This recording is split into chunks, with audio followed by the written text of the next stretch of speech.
were a betting man, I would have said that there was a chance it would happen. That there's always a chance that the two houses of Congress would, at the 11 hours and 59-minute mark, might have come up with a solution.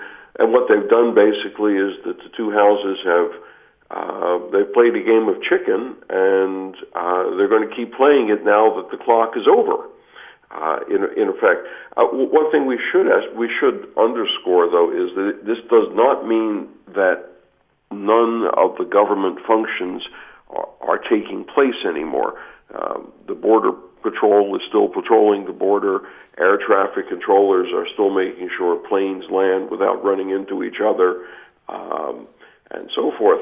But what is going to happen is that in a fairly, I don't want to use the word orderly, but in a fairly disorderly way, various government functions that are deemed other than essential will be put off, will be postponed, will be stopped.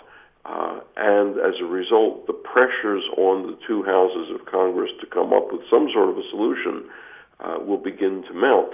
But the intros that you ran, now they may have confused some people, because there are two separate issues that are being brought together by virtue of the clock.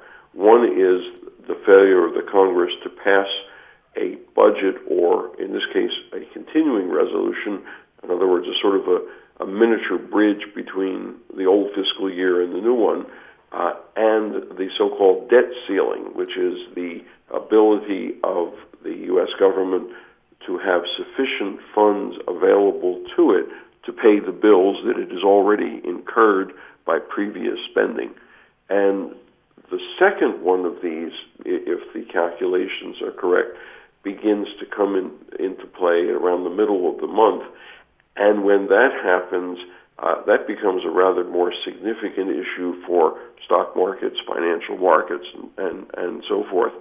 The problem is, because the two of them have come together in the scheduling, the pressures on the Republicans in the House and the Democrats in the Senate, they actually get more intransient rather than less, because they can see the second issue down the road.